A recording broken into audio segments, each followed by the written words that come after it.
va blanchir. Ce qui va permettre justement au berlingot d'avoir ses films, d'avoir ses fils. Bon, ben alors je continue parce que justement, j'en arrive à la géométrie du berlingot. Et la géométrie, c'est très important, puisque quelle est la forme curieuse d'un berlingot? C'est un tétraèdre. C'est très savant, un tétraèdre. C'est pas un nom d'oiseau. Il y a un oiseau qui s'appelle le tétra, un grand tétra, c'est beau. C'est en plus très beau quand c'est amoureux et quand ça chante parce que c'est amoureux.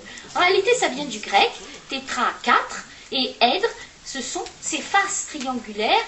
Èdre, c'est la base en grec, et ça est c'est la racine qui a d'ailleurs donné cathédrale, évidemment. Et je me suis amusée évidemment parce que je rêve beaucoup.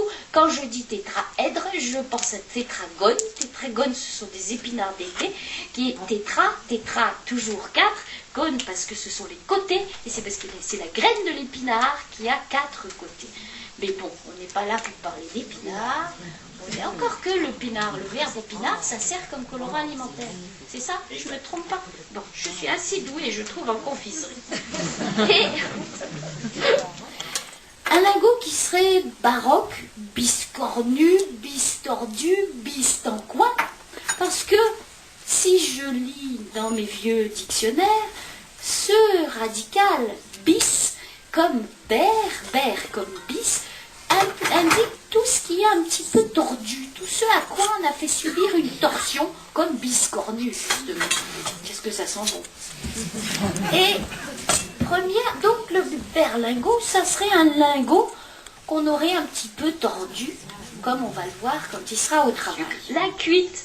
Et justement, la deuxième étymologie possible viendrait du latin, de l'italien populaire, berlingo, qui veut dire table. Et le berlingozzo, à ce moment-là, serait un bonbon qui serait travaillé sur la table, et ce que Charles est en train de faire.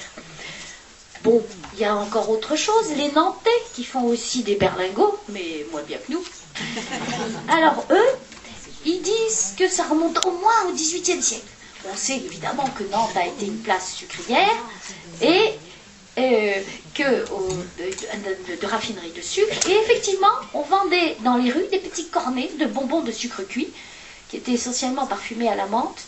Et c'était des Nantaises qui avaient un petit coiffe qui s'appelait le bergot. Alors évidemment, les Nantais, qui ont l'esprit de clocher, ont décidé que berlingot venait de ce bergot, la petite coiffe des Nantaises. Bon, il y a aussi le vieux français berlingue qui veut dire jeu de dés. Ça me plaît beaucoup. Et le provençal, berlingot, qui veut dire osselet. Ça pourrait aussi le faire. Mais la question reste entière. Et les étymologistes se grattent toujours la tête, perplexes. Alors heureusement, il y a une petite légende qui pourrait mettre tout le monde d'accord.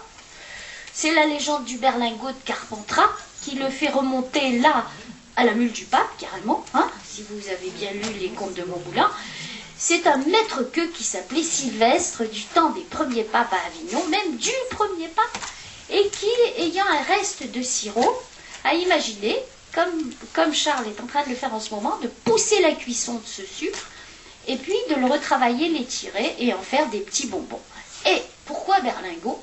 Parce que ce maître-queux du pape est allé voir le pape de l'époque, qui était Clément V, qui était Bertrand de Gaulle, et Bertrand de Gaulle qui est un... Ah, déjà on coupe? Pas encore. Doucement. Ah, c'est les fils. On va faire les fils. On va laisser tranquille Et... pour le sucre blanc. D'accord, alors je peux encore raconter des histoires, et après que tu racontes des histoires de fils. Voilà, Parce que les histoires de fils, ça me plaît beaucoup.